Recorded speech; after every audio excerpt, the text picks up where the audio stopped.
Hey, je vous retrouve aujourd'hui pour un compte rendu lecture spécial manga. Comme je suis allée cette année à la Japan Expo, j'ai décidé de me faire plaisir. Si on veut, j'ai littéralement claqué mon budget sur le stand des éditions H2T que je ne connaissais absolument pas. J'ai jeté mon dévolu sur 3 de leurs titres et je vais vous les présenter aujourd'hui.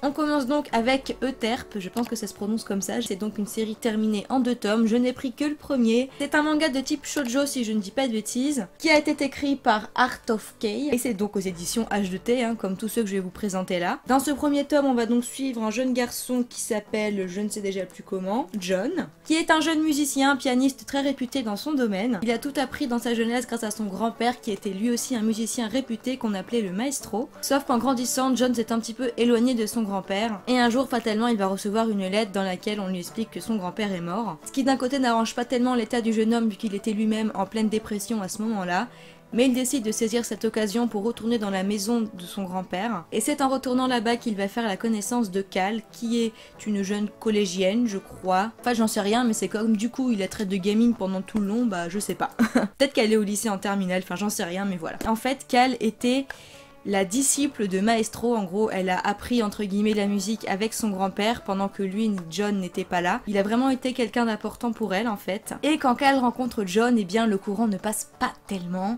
pour des raisons que je vous laisserai découvrir en lisant le manga. J'ai pas eu spécialement un coup de cœur pour l'histoire, mais franchement c'est pas mal. J'aime bien les dessins, moi c'est à mon goût. Ça fait très shoujo pour le coup, là c'est le cas de le dire. Il y a une planche notamment que j'adore particulièrement, c'est une où on voit Cal jouer du piano. Je la trouve absolument magnifique. Vraiment j'ai bien aimé, mais pour moi ça manquait quand même un petit peu de je ne sais pas quoi. Ça manquait un petit quelque chose pour que j'aie vraiment un coup de cœur. Mais ça reste une histoire sympa à suivre, agréable à découvrir et assez émouvante quand même. Pour moi c'est vraiment dans la moyenne. Je pourrais pas vraiment développer plus que ça parce que je sais pas, il n'y a pas grand chose de spécial à dire sur cette histoire. Si ce n'est que c'est assez émouvant, que les personnages sont quand même assez attachants, que c'est parfois un petit peu drôle, que c'est parfois un petit peu mignon. Personnellement, si je devais lui mettre une note, je pense que je lui mettrais 3 sur 5, en note d'appréciation personnelle, je veux dire. Honnêtement, si c'était une série de 10 tomes ou plus par exemple, je ne poursuivrais pas, mais étant donné que ça se termine en 2 tomes, est-ce que je vais acheter le second tome?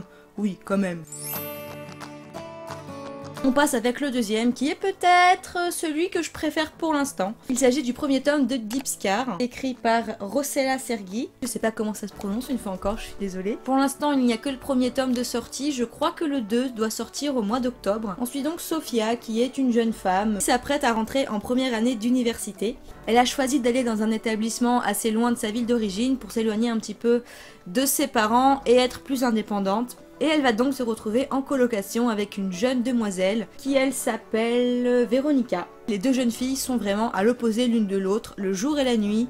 Sophia est une fille très naïve, très douce, très candide, vraiment blanche comme neige, une petite blanche colombe, alors qu'elle, Véronica, est un petit peu plus fun, elle a plus de mordant, elle aime bien sortir, faire la fête, aller à des soirées et tout ça. Et donc forcément la cohabitation est un petit peu difficile, ça va même jusqu'au point d'inquiéter Lucas, qui est le petit ami de Sophia. Comme il n'apprécie pas spécialement Véronica, ni Lorenzo, qui est un ami de Véronica, qui tourne de manière un petit peu chelou autour de Sophia, forcément il s'inquiète. Et voilà en gros d'où part l'histoire. Celui-là, j'ai bien aimé, il y a des choses qui m'ont intriguée. Sur quelques points, ça m'a vraiment fait songer à Nana, qui est un de mes mangas préférés. Pardon, c'est mon manga préféré même, pourquoi un de mes mangas? Mais vraiment que sur quelques points, c'est pas non plus comparable du tout pour l'instant. Notamment parce que même si j'ai vraiment beaucoup aimé ce premier tome, du moins ma curiosité a été assez attisée pour que je lise le second, il y a quand même des trucs qui sont moyennement passés.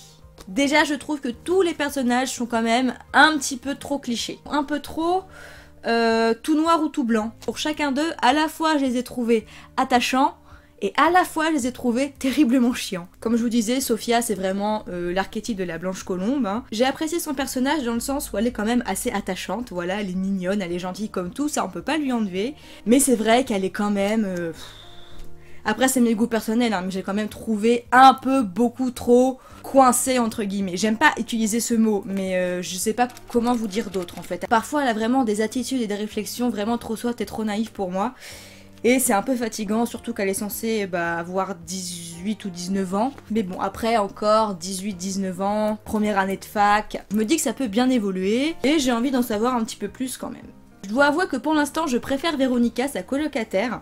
Déjà j'aime bien son look, mais elle aussi c'est pareil, elle a des côtés attachants, qu'on découvre plus vers la fin de ce premier tome, mais en même temps franchement elle a des réflexions vis-à-vis de Sophia qui sont extrêmement déplacées et vraiment dures quoi, franchement elle a joué un petit peu trop en fait en mode ouais t'es trop coincée, t'es ringarde, ça se voit que tu viens de la campagne, patati patata, enfin voilà. Elle est pas très sympa comme je vous le disais. Mais il n'empêche que je l'aime bien et je trouve que sur certains points vis-à-vis de Sophia, elle a pas tort. Après, il y a la manière de dire les choses quand même. Et je suis désolée, mais elle a absolument aucun tact. Et je maintiens quand même le fait que c'est un petit peu une connasse. Mais c'est pareil, j'ai envie d'en voir un petit peu plus sur elle pour savoir comment ça va évoluer, pour la connaître peut-être un peu plus elle aussi. Enfin voilà. En ce qui concerne les mecs, alors Lucas, il m'a saoulé, je crois. Je l'ai même irradié mon esprit tellement je crois qu'il m'a saoulé. Au début je le comprenais et à la fin du tome je me suis dit non mais non, c'est pas possible, c'est quoi ce mec? Et pour autant Lorenzo, j'aime pas non plus. Franchement ce mec il a un problème, il est bizarre, hein, il est un peu psychopathe. Autant il est super canon, franchement je vous montrais des planches, mais il a vraiment une attitude flippante. Il y a un truc qui va pas, là on sent dans ce tome-là qu'il y a un truc qui va pas avec lui. Après, à voir pourquoi il est comme ça, parce que tu sens dans ce tome-là qu'il y a un truc qu'on sait pas. Le personnage que pour l'instant j'aime le plus, qui en plus lui aussi est assez canon, c'est, je ne sais plus comment il s'appelle, mais c'est un petit blondinet qui est également un ami de Véronica. Mais le problème avec lui, bah c'est que il a beau être sympa, je le sens pas. Dans ce premier tome, il y a plein de trucs qui m'ont énervé, que j'ai trouvé peut-être un petit peu trop cliché, mais il n'empêche que j'ai envie d'en savoir plus sur les personnages, sur comment ils vont évoluer. Je suis intriguée par le comportement de Lorenzo parce que franchement, il est très très chelou comme je vous disais. Je trouve que ça se lit facilement, j'aime bien tout ce qui est un petit peu school life, etc. Donc ça me plaît, c'est pas trop gnangnan. Pour moi l'histoire peut avoir une bonne évolution, voilà, j'ai envie de suivre cette série par curiosité vraiment. Et j'aime vraiment beaucoup les graphismes aussi, franchement je trouve les dessins absolument magnifiques. C'est pareil, ce tome là je lui donnerai une note de 3 étoiles sur 5 en appréciation personnelle.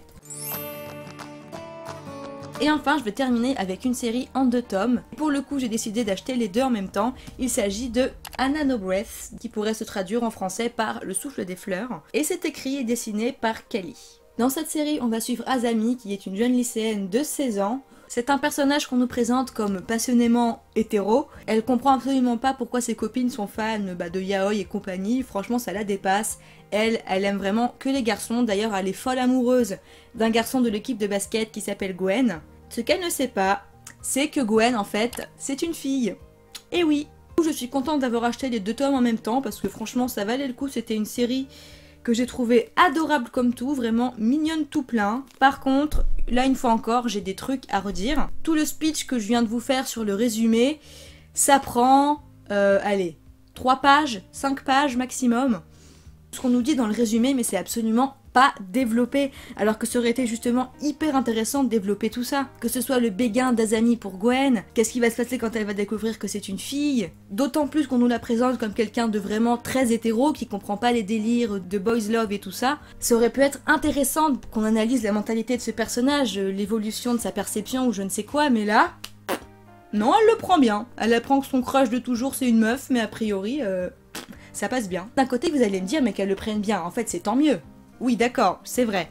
Mais, dans ce cas, qu'on vienne pas nous vendre ça dans le résumé, quoi. C'est pas vraiment là qu'est la question, j'ai envie de dire. Je sais pas si c'est clair ce que je suis en train de dire, mais bon. En fait, pendant la série, on suit vraiment la relation des 2 jeunes filles. Pour moi, ça me paraîtrait un peu plus réaliste que ça se soit passé d'une manière un peu plus développée. Mais là, franchement, leur relation se développe très rapidement. Pour une série en 2 tomes, ça passe, mais franchement, ils auraient carrément pu faire une série en, je sais pas, 4 ou 5 tomes, en développant un petit peu plus les personnages, leur relation et surtout le début de leur relation. Ça n'empêche que j'ai quand même bien aimé, comme je vous l'ai dit, c'est mignon comme tout. C'est vraiment un peu gentillé, mais de la manière plutôt mignonne et adorable, vous voyez. Il y a quand même quelques petites problématiques développées par-ci par-là, quelques personnages également. Après, je pense honnêtement que ça va quand même être une série qui va pas perdurer très longtemps dans ma mémoire, genre tire pas non plus quelque chose de particulier, mais ça reste vraiment adorable et j'ai passé un moment vraiment doux, léger, mignon à lire ces 2 tomes, je les ai dévorés en un après-midi, et je regrette absolument pas de les avoir lus, ni de les posséder, franchement je pense que je me leur lirai un de ces 4 si j'ai une petite envie de mignonnerie comme ça. Surtout si vous êtes plutôt au collège ou en début de lycée, je pense que c'est peut-être une œuvre qui vous visera un petit peu plus. Et bon après, hein, j'ai 23 ans, j'ai bien aimé, voilà quoi, tout est relatif. C'est pareil, je lui mettrai la note de 3 sur 5.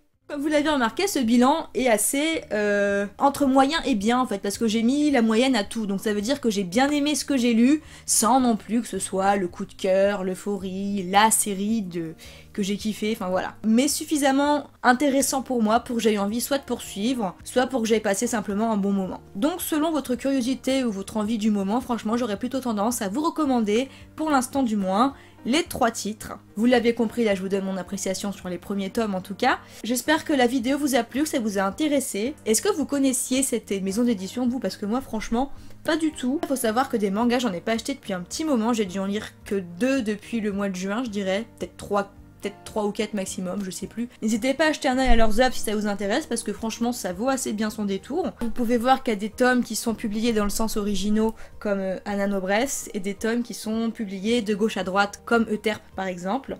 En fait ça vient du fait que les éditeurs publient tout aussi bien des mangas écrits par des japonais, que des mangas globaux, donc européens, écrits par, je sais pas, des Français, des Italiens, enfin bref. Moi je vous laisse ici, je vous souhaite de belles lectures, qu'êtes-vous en train de lire en ce moment?